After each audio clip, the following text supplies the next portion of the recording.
What up, though? This the kid Airfields, aka Brazzy P, man, and we back here with another one, another edition of Fresh Off the Pavement, our creative minds section, where we running down and we interviewing some of the hottest creative minds in the game, whether it be music, fashion, art.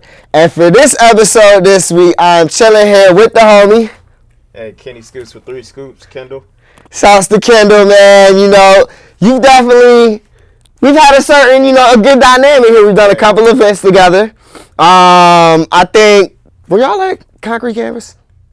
I don't think we was at that one, but we definitely met a couple years ago. Yeah, we've met a couple times, but I appreciate you definitely for a Wi-Fi event that we had in Norfolk and such. So I appreciate you popping out on us, man, definitely. So how I really like to do these interviews, bro, is just kind of off the cuff. Okay. I don't really have a whole set of questions, but because I really want to run through the story. Right. Like, I really want to find out who you are as a creator, as an individual, and the story of 3 Scoops and how that really came to be. So I guess kind of run us from the top. Like, where are you from? Start us from the beginning. Right. So most people don't know this. I'm actually from Atlanta, right? Okay, so word. My parents are military. So we moved around a whole bunch, probably like 10 different states by the age of 18. Word. But we've been in the 7-5, I say, like the longest out of all those times. So we always move out 2-3 years and then we come back. Yeah. Away, then we come back. So like a lot of my style and branding kind of originated from like Dirty South, type thing. Dungeon family type. Exactly. Yeah, I grew up on that, like Pastor Troy, Okay, like for sure. That whole Southern rap. Little vice versa action on that. So even when I moved back, or like I first kind of got like situated in Virginia, like everybody up here was like, yo, this kid is mad country. Like we can't understand nothing he's saying.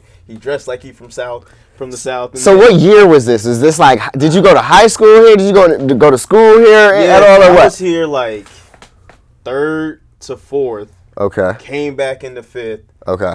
Was here for 6, left out 7th and 8th and 9th, and then came back in the 10th grade and was here 10 through 12. Okay, so what school did you go to 10 through 12? Lansdowne. Okay, cool beans. So I spent freshman year, I went to a school out in Florida. Okay. Kind of like Central Florida area, and then I came back here 10th grade year. No doubt. And then that's when I was like super country. Straight living in the South, like in Florida for the past 3 years. That entire style and everything was like mad different, like Reeboks. And I came back up here and I was like, yo, everybody's wearing Flaves or Fresh Whites or Air Forces and things like that. So I had to get like acclimated back to like the style up here. I could dig it. So what was it in like high school? Like you're at Lansdowne. Were you doing sports? Was it really into the art scene? What were you kind of thinking around at that time? That time, sports. Strictly sports. What? I mean, I listen to like music and stuff like Football, that. baseball, basketball? Soccer. Okay, no doubt. That's what's soccer. up. That's what's up, so bro. It's completely different, right? Because I lived in Florida and we had like mad like black people on the team, but I didn't realize at the time like, to me it was like black people were black people, which we are. Yeah. But like everybody there was like Jamaican or Trinidadian, Haitian, different cultures. Yeah, and I wasn't used to that, and I was like, yo, I kind of feel out the loop. Because, I was just from Georgia, I didn't know that much background. I hadn't been around that many people. Or different, like, nationalities and stuff like that. Yeah. But then when I moved back up here, still the same ton of Jamaicans on the soccer team, right? Word. But it was still cool. Atlanta.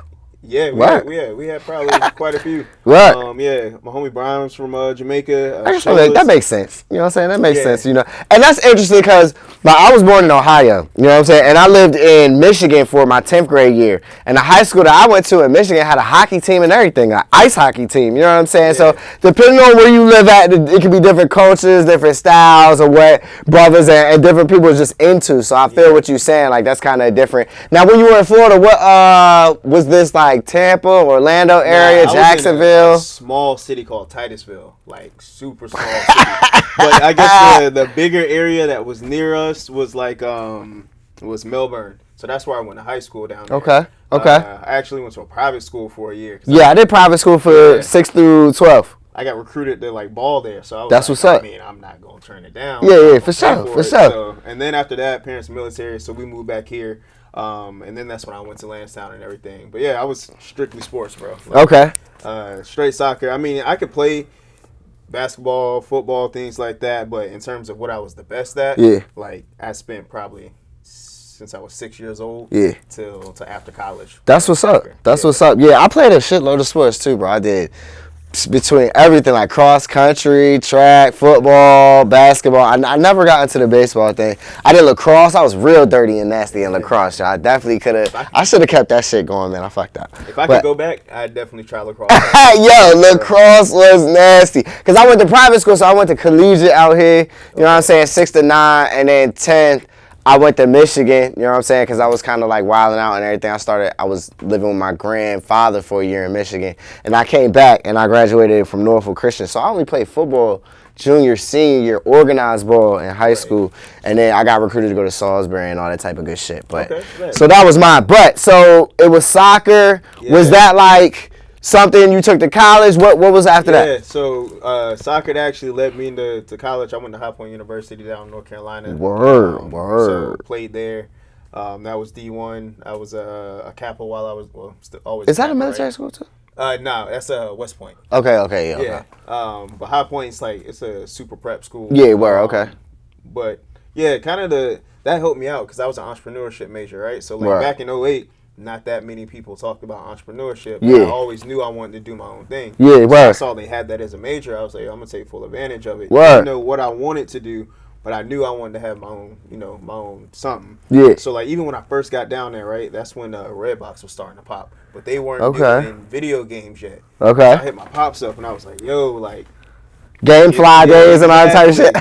And as soon as like I kind of like started drafting stuff up, they started doing video games. So I was like, all right, well, bet we can franchise this spot called Cookout because Cookout wasn't booming like that at the time. Yeah. I went to the website. All they had was the logo, John 3:16 Bible verse on there, and thank you for your service. Yeah, like I remember when Cookout first came on the scene because I graduated high school in 2009, and so I went to college like August of 2009, and it had to be my freshman year. I first saw Cookout in Salisbury, Maryland. Was like, what the fuck is this? Like 3, 4 in the morning, that joint was open. We at the parties and all that type of shit. So okay, I remember exactly what you said. So you were in the mind and the spirit of I'm gonna have a business. Right. I don't know what it is yet, but I'm just kind of cooking and trying to feel So how that like developed from there was like senior year entrepreneurship class. That was like your final class project. You had to start a business. Well, not really start it, but do a business plan, present it, this, that, and the other. And then that's when I started 3 Scoops. Oh, for real? For the senior project? Exactly. Now that's dope. That's dope. Just a school project. Came up with everything on the spot right there. It was probably running for like what 4 months, 5 months, something like that, until we had to present it. So that whole really semester. You remember what you got on that project? I want to say I got like a B. Probably like a B-. Well, damn. You need to go back, holler at that professor and say, look at me now, damn it. And I know a lot of that stuff was just because I would take shortcuts back then. Like, I was good at school, but at the same time, like, I was balling and then focusing on what you focus on in college for the most part. Yeah. So fashion had to be, because that's just like a serendipitous story to be just like, okay, this is a class project. You know what I'm saying? Fashion had to be in here somewhere. So I'd say and this is wild, right? Kind of like dates me a little bit, I guess, dates some of us. So when I really, really got into fashion was when Young Joe came out. Okay. And that's when like a lot of things. Hold on my, T and all that shit. So like, probably like, what's that, end of 10th grade year. Because I was still in like super baggy clothes. Like 07-ish? This is like, let's see, 05. So middle of 06. We still on Coogis and shit? For the most part. It was we still like Coogi now and like... Yeah, it was... I'm remembering them days like... probably like... People's probably... Was Black Label still out and all that type of shit? Black Label was coming around. This is pre-Ed Hardy, Black Label era and all that shit. Okay. So you had like a lot of Rockaware, a lot of LRG.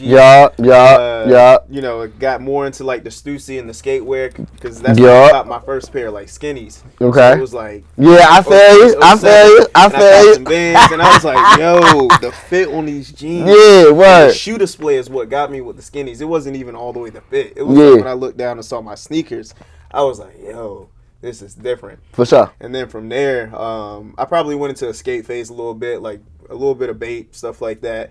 But I didn't rock that too much. I more so went straight like Ralph. Right. Yeah, and it was all, fitted Ralph. I used to go to the tailor, Okay. get everything, Word. stitched up and everything, Okay. like an exact fit. Yeah. And from there, I just kind of like stayed prep. And then when I went to High Point, it's not a prep school, but a lot of people are preppy there. Right. So then that's when I started rocking like the Clarks, Yeah. the Patagonians, Yeah. and like stuff like that. And it kind of just kept going up. The Hunter jackets. Word. And I got introduced into that style of fashion because before if it wasn't Ralph, I wasn't wearing it. Word. Okay, so y'all heard it here. So I understand how the senior project that started 3 Scoops.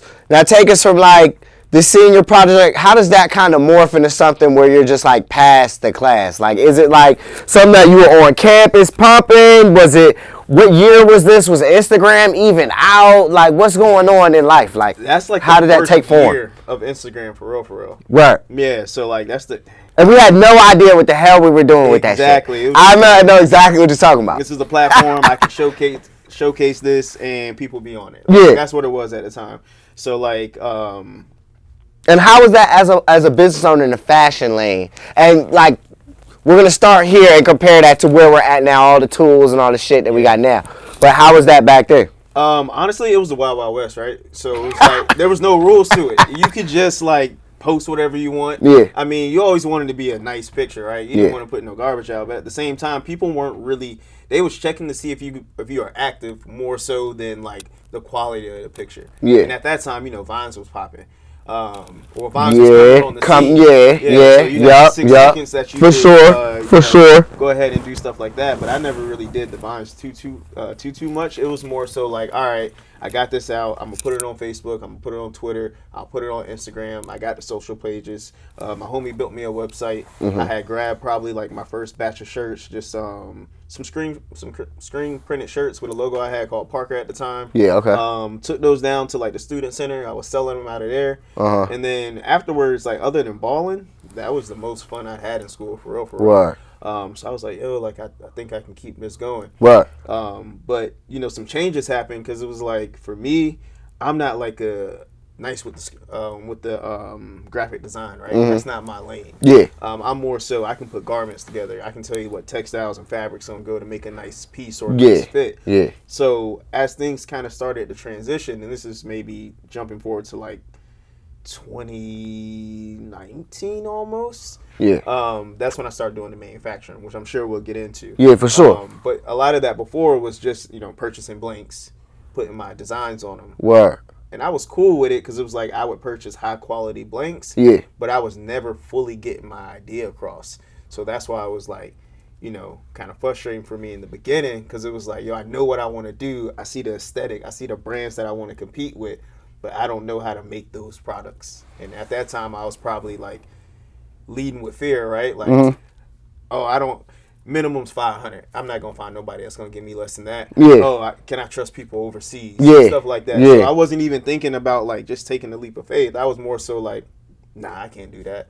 Until I finally got to that point, was like, I'm willing to lose something to get what I want. Yeah, for sure. That's when the big change happened, for real. Other than that, it was just consistency, saying this is what I'm gonna do and showing up. So you were down in North Carolina. I feel you getting it off on campus, student center, you said all that, and then you came back to VA. End of 2016, like November 2016. Okay. Okay. And I was like, yo, like main reason too is like they don't have a beach aesthetic. Yeah. And I'm a military brat. Yeah. Like, I'm used to being by the ocean. Yeah, by some water. 8 years of my life, you know what I'm saying, living inland, it's just not for me. Yeah, and then for sure. also I knew it would be easier for me to like have a team down here. I know the places to go. I know the creatives out here. Yeah. I know some, people like yourself are always doing things. Yeah, trying to promote and just make it to the next level. Yeah, for sure. To work there, like I knew like the college scene, Uh-huh. but at the same time we had already graduated. Everybody getting jobs. Yeah, everybody's leaving. Exactly. It's looking like crickets chirping around town and shit. Yeah. I'm the old kid lingering around. I feel you. Start feeling crazy and shit. Yeah. So I was like, let me go back to where I know where I can get the most help. And then the style at the same time, like we're progressive in our style. We don't get looked at all the time unless it's by like Pharrell or Push or something like that. But a lot of style originates here in VA and goes north and south, and we kind of get looked over a little bit if you think about it, because like in Atlanta, those 2007 to 2013, 14, nobody was wearing slim fit clothing for real. Yeah, I feel you. That wasn't happening. I feel you. Yeah, you was getting judged. I know, because I would go down there and visit Yeah. family. People come out like, yo, you ain't from here, huh? And I'm like, I mean, I am, but I feel you. I feel you. Yeah. I can't argue with you if I don't dress the part. Yeah, I feel you. I feel you. And same thing going up north. You know, they can tell like when you're not from New York. Every spot has its own flavor and way of doing things. I feel you on that. So I mean, like, let's talk about that journey as a designer. You know what I'm saying? Where you started from. I understand you saying like you started on the blanks and it was hard to kind of fully bring maybe your ideas to fruition and your creative vision. Like, how did you, like, where did you start at on that kind of process to where you are now? Like, kind of what was that process, that journey? What did you have to go through? What were some key lessons that you had to learn during that phase? So at that time, I was just doing everything off the cuff. You know what I'm saying? Mm-hmm. Whatever idea came to me, I was just doing it. So if I had to go back, I would do like actual research. You know what I'm saying? What? Not just like doing things in the spur of the moment. I mean, I don't like regret it because it got me active, right? I was constantly moving, trying to do some things. But if I would have sat back, listened to some podcasts, watched some YouTube, read some books, I probably would have made better decisions, got to where I wanted to be a little bit faster, and save money too. So you think that's like part of the maturation, the maturing process of becoming like a designer in the fashion game is like studying the game? Exactly. Exactly. Because it's like, it's so many things I could have cut out that I didn't just because I was like, yo, I'm going to do it this way just because this is what I think. No doubt. But take 10 minutes to learn something like, oh, that's not the best way to do that. He's already done that. Or, you know, they got this experience on here and that's what I'm trying to do. Let me just learn from them real quick. And you can knock out half them steps and be a lot better, a lot faster. So any like kind of other important lessons you learned kind of in the game, going through it and everything? I took a job at a soccer shop when I first got out of college. It just match, right? Got out playing, out of college playing soccer. So I was already in the community that way. You know, we always did like training camps and things like that. And then the other part too is like, all right, he had a print shop. He did a lot of embroidery.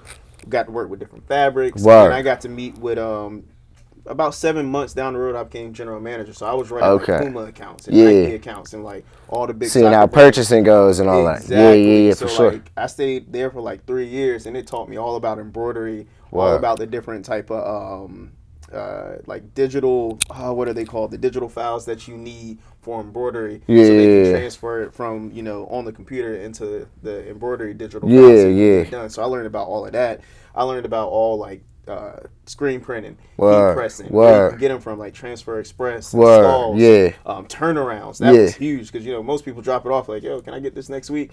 Nah, it don't work like that. Yeah, for sure. So all those different things got to factor in, and like that experience really helped me personally because now when I was ready to do my own business, like I could set it up as if I already ran a small business. For sure. I did. For sure. That's what's up. Now, here's an opinion question. Like, what do you think, is there a difference really between the clothing lines and the businesses and the designers and the ones who mainly are focused on the imagery and the production of imagery and kind of that streetwear sense of, graphics, images, and someone such as yourself where cut and sew comes into play in your constructing the collections, the pieces? How is, in your opinion, in the world of fashion, how does that kind of play out as a difference? I think it all depends on who you're marketing to, for real. Because like right now, like if you're in the graphic tee space and things like that, like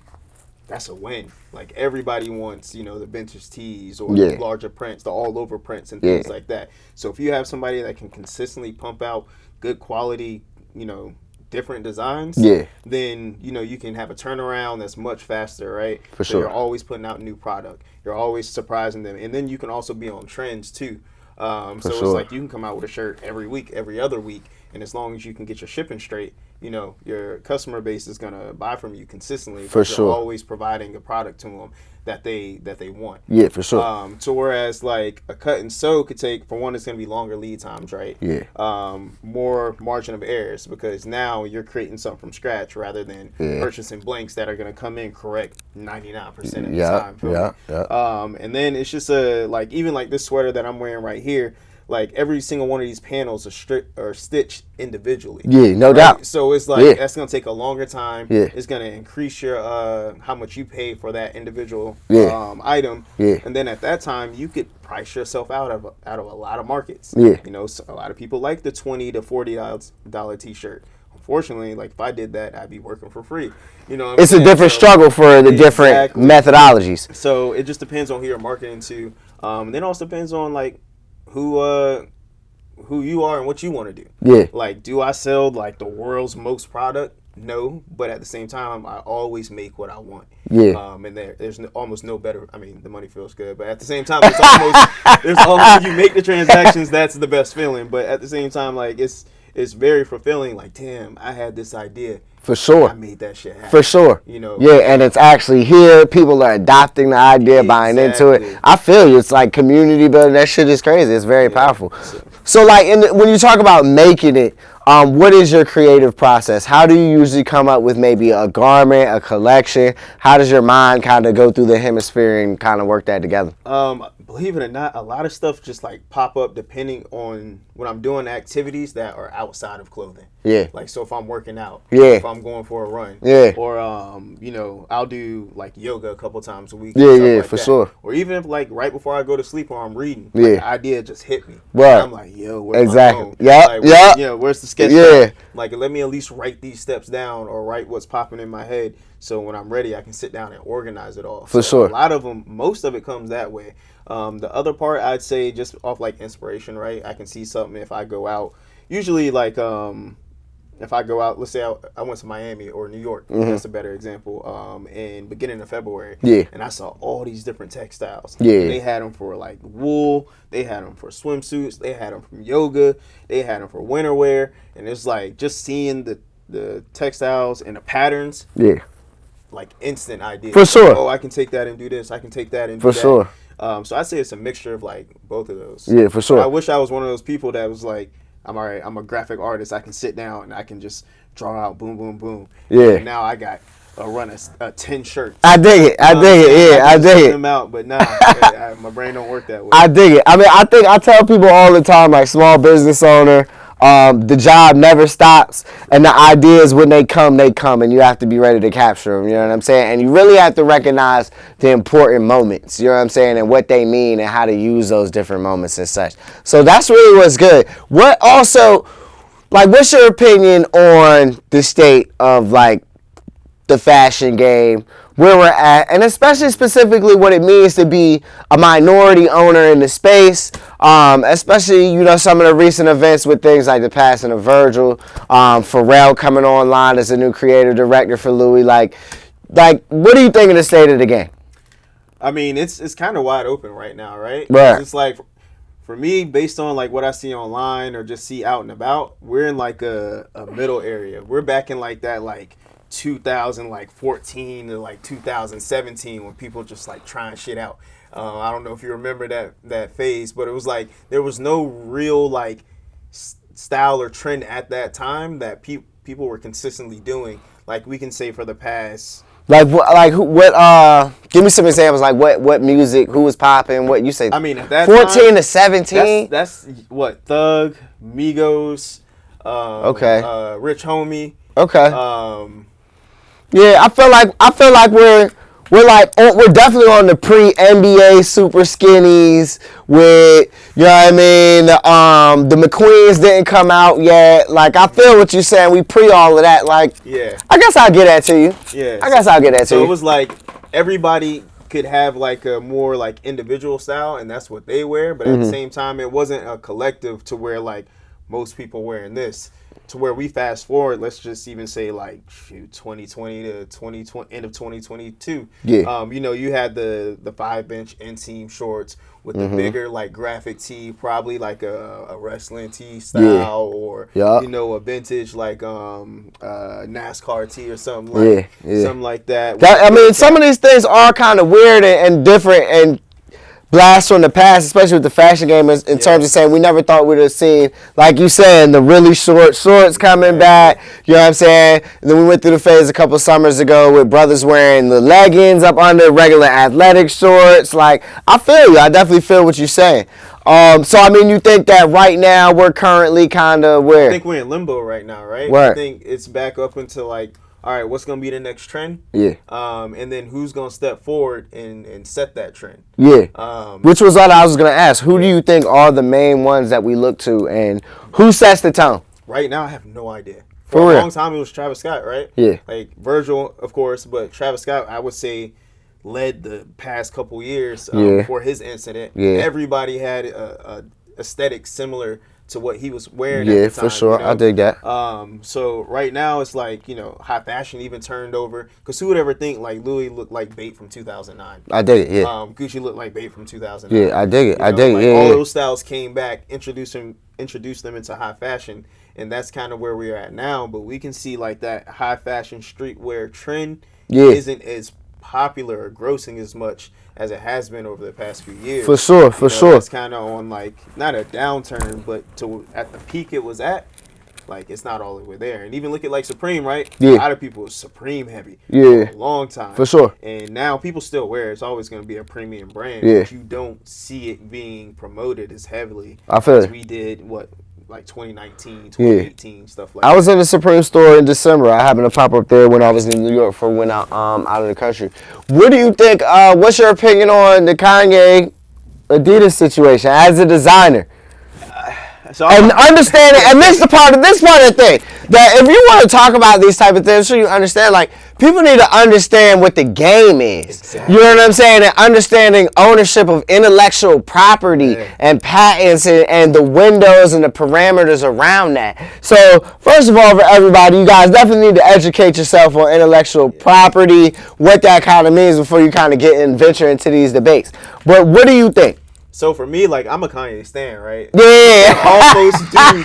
Not saying he can't be wrong. Not saying he cannot do wrong, but he can almost do no wrong. I feel you, yeah. I feel you. Like, all of us here have been following, you know, him forever, right? So, he's just a producer. Boom, starts rapping. All right, he's one of the best. You know, became one of the best rappers. One of across all genres almost. Everybody wanted a Ye beat or a Ye feature or a sample or something like that. You know, and then he kind of transitioned into fashion. And he was making a whole bunch of brands popping, and you know, he started with that, and he was like, "Yo, I want to make my own stuff." Oh, you're a rapper. Yeah. And so now you're not just somebody that does production. Now you're claimed as a rapper. Right. So you can't make clothes. And then he made clothes. And then he started, you know, developing in that realm. And then now, Kanye the designer. You know, so he just keeps transitioning into all these different parts. But what most people don't understand is, like,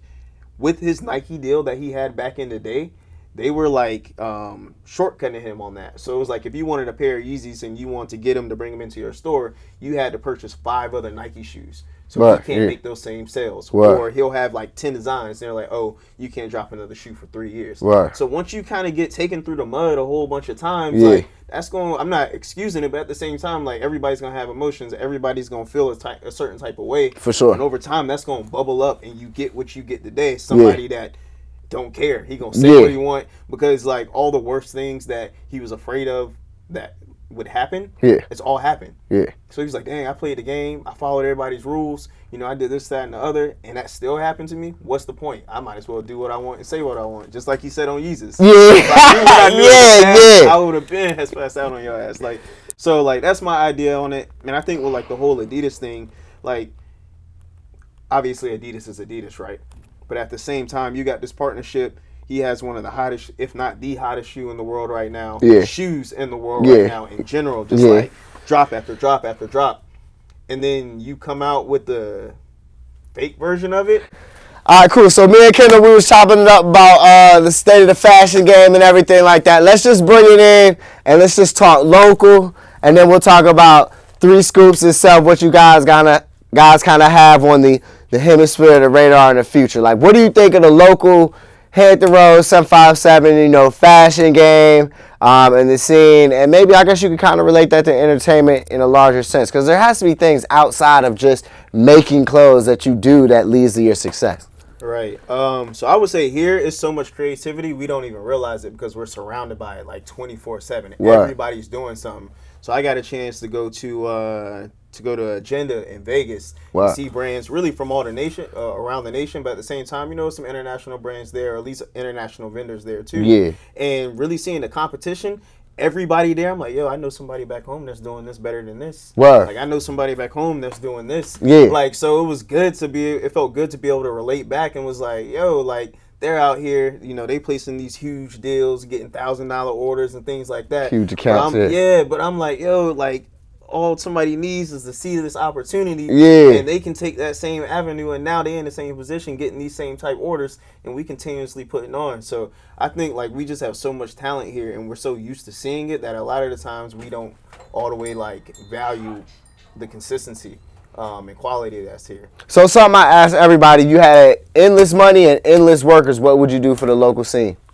Me personally, so right now I have a nonprofit where I'm teaching high school and college students how to learn how to sew for free. Dope. So like that's one. I would expand on that. I would hire more sewing instructors. I'd make sure I'm going to more like youth groups and more high schools, more middle schools and things like that. So that scene can run itself because now you have people learning about the textiles. Now you have people being able to make their own designs. Now you have sewing instructors that are that potentially do this full time. And develop a different type of community like that and start their own businesses and make it more thriving from there. For sure. If they're not. So like that alone is something that I love to do. And then I would open a storefront too, right? Okay. And I would I have my side, I'd have our wholesale and manufacturing side because I do that part too. Yeah. But also I have a side to where independent brands can come in there and they can showcase their clothing, they can curate their events, and they can use that space to really say somebody asks, "Oh, you got a storefront?" Yes, I do. Yeah. You know what I'm saying? Yeah, like for they sure. can go in there and they can have, design their rack and their layout and things For like sure. that. And it really just, for one, like gives more structure to it. Yeah. Gives people a sense of ownership. Yeah. And then I would, if I had it my way, I would do drops in local places, if that makes sense. Because reason being, like, yeah, I can move out to Cali. Yeah, I can open a store over there. Yeah, I can tell everybody to come here to my store in Cali and this, that, and the other. But that's benefiting every community and everything around in that market, right? Word, what yeah. about the market back here? For sure. Like, why can't people come here For and sure. purchase it? Like, why For not sure. if you want it? Yeah. You know what I'm saying? I dig or I sell it here first.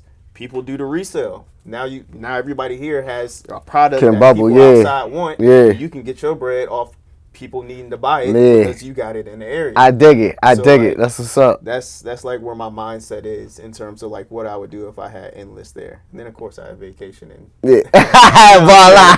yeah. That's what's up. That's what's good. So update the people. What else is coming up on the horizon for Three Scoops? Okay. Where can we find you at? Anything that the people need to know you want to lay on them?